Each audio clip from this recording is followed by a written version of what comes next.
Good morning, students. General, I hope you all are safe and stay at your home. Please follow the rule of SMS. S for soap, M for mask, and S for social distancing. That means physical distance. Okay. Now today we are going to start a new chapter, which is fraction.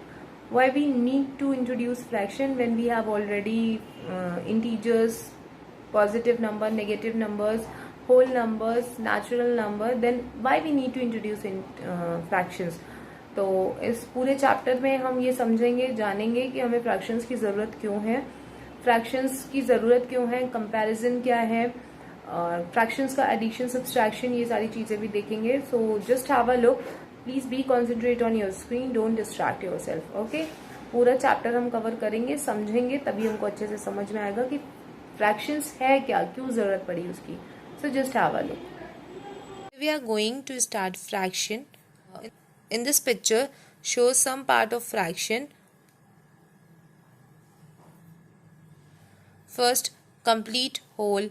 Second, when circle and the rectangle divided into two equal parts, then how we represent the both part. One part shows half and the another part also shows half. Third, circle and rectangle divided into three equal parts and each part contain the same value as similar as each part contain the same value similar as the above. And the next, like fourth, circle and rectangle divided into four equal parts, each part contain the equal value, and so on. We just discuss why we need to introduce fraction. Why क्यों ज़रूरत पड़ी हमें fraction introduce करने की, when we already know about whole number, integers, natural number and so many. बहुत सारे number हम already पढ़ चुके हैं, तो अब फ्रैक्शन की क्या ज़रूरत पड़ गई. तो let's talk about why we need to introduce fraction. So आपके पास आपको एक पूरा केक दे दिया जाए, जैसे कि इस फिगर में शो कर रहा है. आपको एक पूरा केक दे दिया जाए और कहा just eat it and finish. ठीक है, तो उस केस में क्या होगा, आपको बहुत अच्छा लगेगा. हाँ, पूरा का पूरा केक मिल गया, एक पीस नहीं, एक पोर्शन नहीं, उसका पूरा का पूरा केक मिल गया. तो डेफिनेटली आप खाओगे, बहुत इंटरेस्ट के साथ खाओगे, लेकिन समहाउ आपको एक टाइम के बाद आप ओवर हो जाएगा, आप नहीं खा पाओगे. अगर आप नहीं खा पाओगे, इन केस आप आई एम डैम श्योर आप नहीं खा पाओगे, लेकिन फिर भी अगर पसंद है और आपने खा लिया तो वेरी गुड. बट नहीं खा पाया, कुछ लोग होंगे जो नहीं खा पाएंगे. तो नहीं खा पाया तो उस केस में जो बचा हुआ पोर्शन है या जो खाया हुआ पोर्शन है वो क्या कहलाएगा. आपने कंप्लीट तो खाया नहीं, आपने कंप्लीट वन केक फिनिश तो किया नहीं, और उसकी वैल्यू ज़ीरो भी नहीं होगी कि आपने कुछ भी नहीं खाया. ज़ीरो मीन्स कुछ भी नहीं टच किया, कुछ भी नहीं खाया. वन मीन्स आपने पूरा खाया. ज़ीरो मीन्स कुछ भी नहीं खाया. वन मीन्स आपने कंप्लीट जो केक था वो आपने पूरा फिनिश किया. और आपने अगर ना तो फिनिश किया, ना तो पूरा फिनिश ही किया, और ना तो ऐसा किया कि आपने केक को टच ही नहीं किया, तो उन दोनों कंडीशन में आप थोड़ा सा भी केक खाया तो वो थोड़े से पोर्शन को, खाए हुए पोर्शन को या ना खाए हुए पोर्शन को कैसे रिप्रेजेंट करेंगे. This suggest that we need a new number like fraction. Okay, तो जैसे कि यहाँ पे एक आपका फिगर में शो कर रहा है पिज़्ज़ा की एक स्लाइस खाई, तो रेस्ट जो पिज़्ज़ा बच गया, जो स्लाइसेस में है, स्लाइसेस में ऑलरेडी पिज़्ज़ा डिवाइड होकर आता है, सबको पता है. तो रेस्ट जो पिज़्ज़ा बच गया, आपने एक स्लाइस खाया, बाकी पिज़्ज़ा बच गया, तो वो पिज़्ज़ा यहाँ पे रिप्रेजेंट किया जा रहा है 7/8. तो कैसे रिप्रेजेंट किया जा रहा है, ये 7/8 क्या है, 7/8 क्या है, समझ में आ रहा है, नहीं समझ में आ रहा है. तो इसी को समझने के लिए हम फ्रैक्शन को और एलाबोरेट करेंगे और समझने की कोशिश करेंगे. ठीक है. In this slide we shows how we represent fraction. आपने प्रीवियसली देखा, हमने पिज़्ज़ा को ऐसे डिवाइड किया था 7/8. तो what is 7/8? It's look like A/B. It's look like this. It's look like A/B. तो ऐसे कैसे हम रिप्रेजेंट करते हैं, ए का पोर्शन क्या होता है, बी का पोर्शन क्या होता है, वो पढ़ते हैं. आपका यहाँ पे कंप्लीट पिज़्ज़ा है. कंप्लीट पिज़्ज़ा को हमने जितने पार्ट में डिवाइड किया है, वो सारे जो पार्ट होते हैं वो होता है हमारा B. B represent the whole number, the complete number, like 1 2 3 4 5 6 7 8. तो यहाँ पिज़्ज़ा की 8 स्लाइस हुई हैं, तो 8 स्लाइस में पिज़्ज़ा को डिवाइड किया गया, that means B. Denominator represent as total part, ठीक है, and the numerator which is represented by A shows how many part we eat। तो पिज़्ज़ा प्रीवियस स्लाइड में हमने पिज़्ज़ा की एक स्लाइस खाई थी, तो एक स्लाइस खा ली थी हमने, और रेस्ट जो बची थी हमने उसका निकाला था, ठीक है। हमने कि कितनी स्लाइसेस पिज़्ज़ा की बची हुई हैं, दैट इज 7/8, ठीक है। लेकिन आपने खाया कितना था, आपने 1/8 खाया था। A upon B is the fraction value. If we write A upon B, in this case B cannot be 0। B को हम 0 नहीं लिख सकते, क्योंकि 0 से कभी भी किसी नंबर को अगर हम डिवाइड करते हैं, ये नॉर्मल एक इन्फॉर्मेशन है, 0 से हम कभी भी किसी नंबर को डिवाइड करते हैं तो वो अनडिफाइंड होती है, 0 से कुछ डिवाइड नहीं होता है। तो अगर हम फ्रैक्शन और कोई भी वैल्यू A अपॉन B में लिख रहे हैं तो इंश्योर करें कि B is not equal to 0, B की वैल्यू 0 नहीं होनी चाहिए। Okay, fraction cannot be 0, B cannot be 0। if B is equal to 0 then the fraction will be not defined as we cannot divide anything by the 0। हम कोई भी चीज़ 0 से divide नहीं कर पाते तो फ्रैक्शन हम नहीं लिख सकते, ठीक है।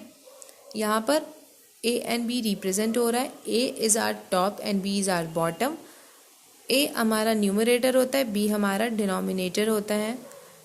So if we represent 7/8, 7 is numerator, 8 and denominator, और 7 वैल्यू कौन सी होती है, 7 is the value that we considered, कि इतनी वैल्यूज़ हमको लिखनी है। हमने कितने पार्ट छोड़ दिए पिज़्ज़ा का, हमने 7/8 लिखा था ना, तो प्रीवियसली हमने 7/8 जब लिखा था तो हमने पिज़्ज़ा की कितने स्लाइसेस छोड़ दिए, तो हम 7 स्लाइस छोड़ दिए थे। और टोटल नंबर ऑफ स्लाइस कितनी थी वो तो अब यहाँ भी देख सकते हो, टोटल नंबर ऑफ स्लाइस आपकी 8 थी। तो in denominator we represent total number of slice और total number of portion, and in numerator we represent what we need, कि हमने क्या खाया, कितना पोर्शन खाया। तो पिज़्ज़ा की हमने एक स्लाइस खाई थी, उस केस में हमारे पिज़्ज़ा को कि हमने कितना पोर्शन खाया, दैट इज़ 1/8। एक कंप्लीट है, कंप्लीट को हमने 8 पार्ट में डिवाइड किया और हमने सिर्फ और सिर्फ उसका एक पार्ट खाया, तो वो एक पार्ट हमने खाया, और कितने टोटल 8 पार्ट में से, ठीक है।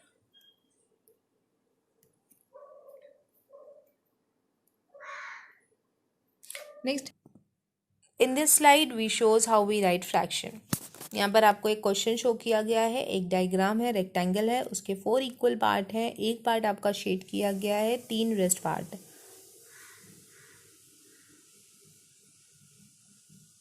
एक रेक्टेंगल है, उसके 4 इक्वल पार्ट किए गए हैं, एक पार्ट को आपको शेड किया गया है, बाकी 3 आपके एज इट इज बचे हुए हैं, ठीक है। तो अकॉर्डिंग टू फिगर हम कैसे क्या लिखते हैं, फ्रैक्शन वैल्यू कैसे रिप्रेजेंट करते हैं, वो यहाँ पर देखेंगे। हाउ मेनी, फर्स्ट क्वेश्चन होता है हमारा, how many squares are shaded. ये जितने भी जो भी पिक्चर है उसमें कितने पोर्शन, कितने स्क्वायर्स शेडेड हैं, that is 1।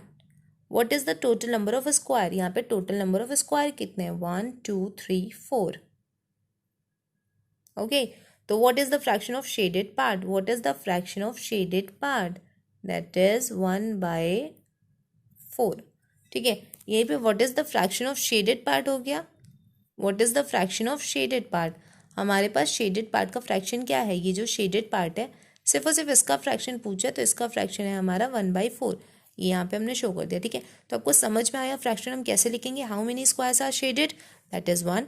What is the total number of a square, 4। What is the fraction shaded, that is 1/4। Okay, अगर इसी की जगह हमने ये पूछ लेते कि how many part are non shaded, उस केस में हमारे पास क्या होता, how many part are non shaded. First question है हमारा how many squares are shaded, इसकी जगह पे हम ये प्लेस कर देते हैं how many squares are non shaded, ठीक है। तो नॉन शेडेड, हम ये क्वेश्चन सिर्फ आपके लिए अभी यहाँ पर बता रहे हैं, non shaded that is 3। What is the total number of a square, that is 4। तो what is the fraction of unshaded part, what is the fraction of unshaded part, that is 3/4। 3/4 यहाँ पे ये रिप्रेजेंट कर रहा है कि total number of pair, total number of part हमारे पास 4 थे, और कितने अनशेडेड पार्ट थे, 1 2 3। समझ में आया फ्रैक्शन कैसे लिखते हैं। Next, let's draw the circle divided into equal part. Identify what is the fraction of shaded part or all the part which is given there, which is given here. First हमने एक circle लिया, circle को हमने 2 equal part में divide कर लिया, ठीक है. तो each part contains equal value. Normally हम देखकर यही बोलेंगे कि आधा सर्कल इधर है, हाफ सर्कल इधर है and the next half circle इधर है. बट अगर हम ये कहते हैं कि इसको एज अ फ्रैक्शन वैल्यू इसकी शो करो, half means what? Half means 1/2. One part is half, one part represent 1/2. Here 2 is the total number of part जिसमें हमने सर्कल को डिवाइड किया है, first part and the second part. And one जो लिखा हुआ है एज अ न्यूमरेटर वो इस पार्ट का आपका फ्रैक्शन बता रहा है, एक पार्ट का आपका फ्रैक्शन बता रहा है और दूसरे पार्ट का भी फ्रैक्शन आपका 1/2 है, ठीक है. Similarly in the next circle में क्या है, यहाँ पे जितने भी सर्कल शो कर रहे हैं इनका आपको फ्रैक्शन बताना है. So let's start. यहाँ पे ये फ्रैक्शन है, 4 पार्ट है, 4 पार्ट में तो ईच पार्ट का फ्रैक्शन क्या होगा? Total number of part 4. Each part का फ्रैक्शन पूछ रहा है, टोटल नंबर ऑफ पार्ट 4 है. हम जिस पोर्शन में हम खड़े हैं, जिस पोर्शन में हम लिख रहे हैं उसका फ्रैक्शन 1/4. इसी तरह नेक्स्ट का 1/4, नेक्स्ट का 1/4 एंड 1/4, ठीक है. The circle divided into 2 equal part. Each part has value of 1/2. 2 represent 1 and 2. Circle divided into 2 equal part, that is total number of part, and 1 is the portion जिसमें हम हैं, and the second portion also represent half, ठीक है. Next circle में क्या है, हमने circle को 4 इक्वल पार्ट में डिवाइड किया, 4 इक्वल पार्ट में डिवाइड किया, दैट इज डिनोमिनेटर हमारा 4 होगा और जिस पार्ट में हम खड़े हैं उसका फ्रैक्शन देखेंगे, दैट इज 1/4. इसी तरह 1/4 1/4 आपके चारों पार्ट का जो वैल्यू होगा वो 1/4 होगा, ठीक है.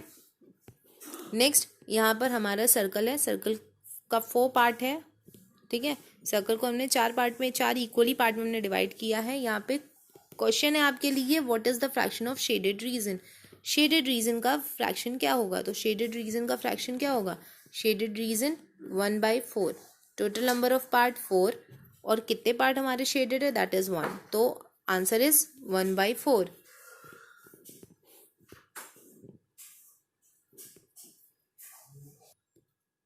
Circle is divided into 4 equal part. 1 part यहाँ पे हमने शेड कर दिया, तो शेडेड पार्ट का फ्रैक्शन क्या होगा? शेडेड पार्ट का फ्रैक्शन क्या है? Total number of part 4, shaded part कितने हैं? 1, तो फ्रैक्शन इज 1/4.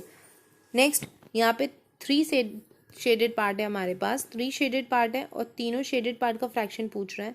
तो अगर तीनों शेडेड पार्ट का फ्रैक्शन पूछ रहा है, that is total number of part 4. Total number of part 4 कितने शेडेड है? 3. तो आंसर इज 3/4. आई होप समझ में आ रहा होगा. नेक्स्ट हमने सर्कल को और भी पार्ट में डिवाइड कर दिया है और यहाँ पे आपको शेडेड पार्ट का अगेन फ्रैक्शन पूछ रहा है. तो हम सबसे पहले क्या करेंगे? Total number of part 1 2 3 4 5 6 7 8. It's like pizza के भी 8 पार्ट्स हुए थे ना. तो यहाँ पे टोटल नंबर ऑफ पार्ट 8 और कितने पार्ट शेडेड है? That is 1. तो शेडेड पार्ट का फ्रैक्शन कितना आ गया? 1/8. नेक्स्ट यहाँ पर फिर सर्कल 8 पार्ट में ही डिवाइडेड है पर यहाँ पे शेडेड पार्ट चेंज हो रहा है. तो सर्कल हमारा 8 पार्ट में है, 8 पार्ट है, that is total number of part 8. Total number of part 8 और कितने शेडेड पार्ट है? 1 2 3, दैट इज 3/8. तो शेडेड पार्ट का जो फ्रैक्शन है वो क्या होगा? 3/8. यहाँ पे अगेन हमारा सर्कल 8 पार्ट में डिवाइडेड है, 8 पार्ट पे सर्कल डिवाइडेड है, ठीक है. और कितने शेडेड पार्ट है? 1 2 3 4 5 6. कितने शेडेड पार्ट है? 6. तो हमारा इसका फ्रैक्शन क्या हो गया? 6/8, ठीक है. तो यहाँ पे इस वाले में शेडेड पार्ट का फ्रैक्शन हमारा क्या हो गया? 6/8. 6 नंबर ऑफ पार्ट्स ऐसे हैं जो शेडेड है and total number of part कितने हैं? 8. Let's draw a rectangle divided into equal part and identify the ratio of the shaded part. जैसे हमने सर्कल में किया वैसे ही हम यहाँ पे रेक्टेंगल में कर रहे हैं. बस ध्यान देने वाली बात यह है कि हम जो भी पार्ट में डिवाइड कर रहे हैं किसी भी फिगर को तो वो इक्वली डिवाइड कर रहे हैं, इक्वल पार्ट में डिवाइड कर रहे हैं, अनइक्वल पार्ट में हम डिवाइड नहीं कर रहे। तो आप शेडेड अनशेडेड दोनों पार्ट का फ्रैक्शंस ले सकते हो, लिख सकते हो। तो it's just a test for you, just write it down, देखो चेक करो खुद को कि आप लिख सकते हो कि नहीं। सो ओवरऑल आज के लेक्चर में हमने आपको जो भी बताया इंट्रोडक्टरी पार्ट था फ्रैक्शन का, आई होप आपको समझ में आया होगा। फर्दर हम इसे कंटिन्यू करेंगे नेक्स्ट लेक्चर पे, पर टिल देन आप इस पे जो भी छोटे छोटे फ्रैक्शन घर में अपने अपने सराउंडिंग से रिलेट करके, पिज़्ज़ा है, कुछ भी और कोई ऐसी पार्ट है जो आपको खाना है, जो आपको आप उसको डिवाइड करके उसकी फ्रैक्शन वैल्यूज निकाल सकते हो, तो प्लीज़ ऐसा ही करना। फ्रैक्शन बेस्ड क्वेश्चन जो आपके बुक में दिया हुआ है उसकी प्रैक्टिस करो, या आप अपने सराउंडिंग से लेकर चीज जो भी आइटम्स है उसके फ्रैक्शंस निकाल के उनकी प्रैक्टिस कर सकते हो। तो आपको समझ में आ जाएगा, आपकी प्रैक्टिस हो जाएगी, आपको समझ में आ जाएगा एग्जैक्टली फ्रैक्शन है क्या, क्यों हमने इंट्रोड्यूस किया, क्यों इसकी ज़रूरत पड़ी। ओके, तो till then keep practising, stay home and safe, have a good day.